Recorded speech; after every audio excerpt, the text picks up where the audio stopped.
Now that's the college football playoff I've come to know. Doesn't matter if it's 4 teams, 12 teams, 30 teams, first round matchups that are blowouts, that are splatterings. And I know Notre Dame only wins this thing 27-17.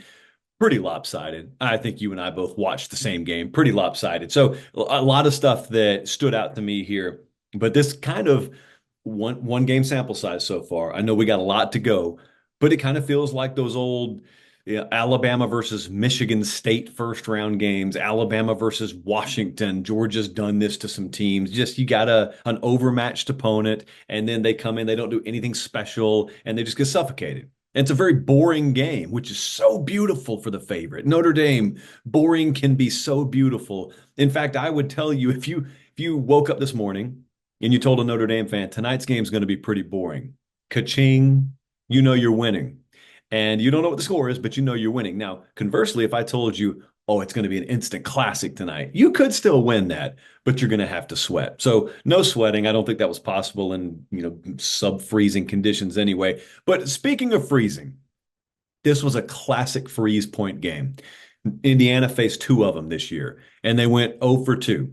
A freeze point to me is no different than if I take this glass here at the beautiful Marriott in downtown Columbus, Ohio, and I put water in there. Okay, if I pour water in this glass and I set it outside, if it's 36 degrees, it doesn't matter how long it sits out there, it'll never freeze. 34, it'll never freeze. 33, it'll never freeze. 32.4 degrees, it'll freeze. 30 degrees, it'll freeze. 26, then it depends on how long you leave it out there, how quick can it freeze. But there is a certain line that you got to get to on the thermometer for water to freeze. Similarly, there is a certain caliber of team you have to be to face these higher level rosters.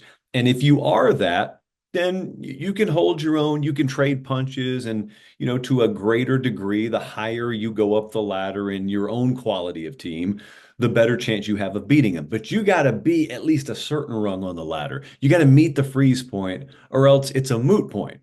And we see that time and time again in college football. Someone's stats will look good on paper, but in college, the strength of schedule is so disproportionate and disparate that it's not like the NFL. You get to week 11 in the NFL and you kind of are what your record says you are, and you are what your stat profile says you are. That's not the case in college. So, for example, Indiana comes in with the number one rated rush defense in the country. That's wonderful. That's wonderful. But we talked about it on the Tuesday show when we predicted this game. We predicted Notre Dame to win. I thought Notre Dame would look at that and they'd respect it, but they wouldn't change anything about themselves because Notre Dame looks in the mirror and then they look across the field and they say, the team in the mirror can run on the team across the field, and it doesn't matter what the paper says. It doesn't matter what the stat categories say. And there goes Jeremiah Love, like he's done all year, emphatically 98 yards to the house. The game was effectively over at that point. Sure, in the end, it took more points than that for Notre Dame. So technically, the game is not over, but really, that spelled out them being on their way to 192 overall on the ground. And look, when you're going to limit the other guy like Notre Dame did, you don't need 5 or 6 plays like that. You really need one play, 2 plays like that. It's a boring game. It's a methodical game. It's a plotting game. That's the way it's supposed to be. When you've got the superior roster, when you got better players, you just lean. You just lean on someone. It's not high flying, it's not acrobatic. I mean, that's how the best teams in the country have played in every college football playoff we've seen. They have just suffocated inferior competition. That is not a disrespect or a knock to Indiana. It's a miracle that they were there, but they got disposed of pretty handedly. Notre Dame pretty much owned Curtis Rourke. They could not get the pass game going. Notre Dame limited the run, I thought, very effectively after the first quarter. There were no explosive plays. There was some garbage time stuff there at the end, but the game's already effectively out of reach there. So, I mean, Notre Dame's about to go play Georgia in the Sugar Bowl, and that one's going to be one obviously we'll break down on the channel, but I thought it was the perfect game for Notre Dame. Perfect game. They asked their players to play within themselves. They handled it beautifully. I'll talk about Indiana and I'll tell you what, I'll talk about Indiana now, and then I'll talk about what the game means because this is an important game moving forward. Future college football playoffs will be affected. Future playoff fields, future selection committees will be affected by this game. I'm telling you that I was listening to McDonough and McElroy on the call. They're not overstating that. So I'll get to that in a second. But how'd you feel? How'd you feel watching Indiana? I watched Indiana and all I could keep saying was, that's it. Like, this is it. All the talk, like all the bravado. We had Kurt Signetti on our Selection Sunday show. We interviewed him and I asked him procedurally, organizationally, what's the challenge leading up to this? And he said, "Oh, it's a piece of cake." Okay, cool. You proceeded to go out there and get flattened. And it's not that you got beat. Like, there's no shame in losing to Notre Dame. What surprised me and what made me look at the screen or, listen to the radio when I was driving up and say, that's all, was you've got to ask your team to do something extraordinary. You've got to ask your staff. You got to take it upon yourself. When your back's against the wall, you got the second best roster on the field, and you're in there building, you can't just play your normal game. And maybe they thought that'd work. That was very short-sighted if they thought that. I got to believe those guys aren't dumb. So they understand what the score is. Figuratively, just going into the game, you got to understand the score. You got to understand something extraordinary is required of you to win the game. Now, if you just want to keep it respectable, okay, that's not their goal. And so the fair catches on kickoffs, the punting game was terrible. The decision to punt down multiple scores in the fourth quarter in a game that you ended up going for a 2-point conversion to bring it to within one score, just kind of baffling. There was just no risk.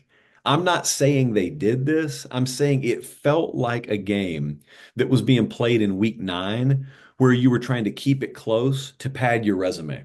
That's really what it felt like. But it's not that. It's a do or die. It's a win or go home game. So I know that a lot of you have blew up my feed and my email inbox and DMs before the game was even over, telling me this is proof Indiana shouldn't have been in the playoff. Well, I disagree with you.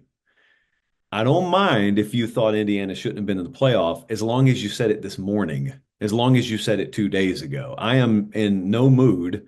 Well, I'm not in the business, rather, of waiting and using the benefit of hindsight. You don't get to use any tool that the playoff committee doesn't get to use. If the playoff committee had a magic 8 ball that they could rub and see that Indiana was going to go into the playoffs and get humbled, then okay, maybe they would have punished them more for the strength of schedule. My point there is you don't get to use the benefit of hindsight if the committee themselves don't. And also, you do not field the playoff based on how teams end up doing in the playoff. You field it based on someone's resume, weeks 1 through 12 in a conference title game, maybe, but you go based on the information at hand.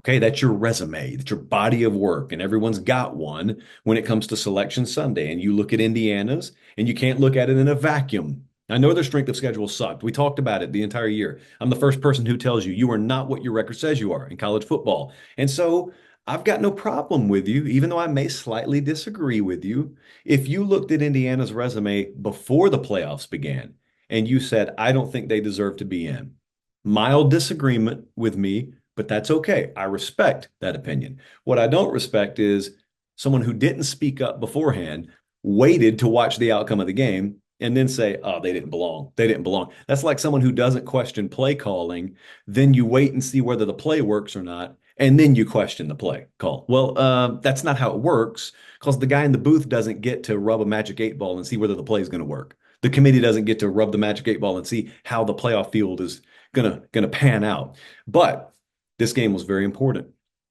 It was very important because it hammered home the point that many of us have been making for a long time, and some others who cover this sport, some others who love this sport, and some others who decide the playoffs of this sport have refused to acknowledge, and that is the biggest lie in college football.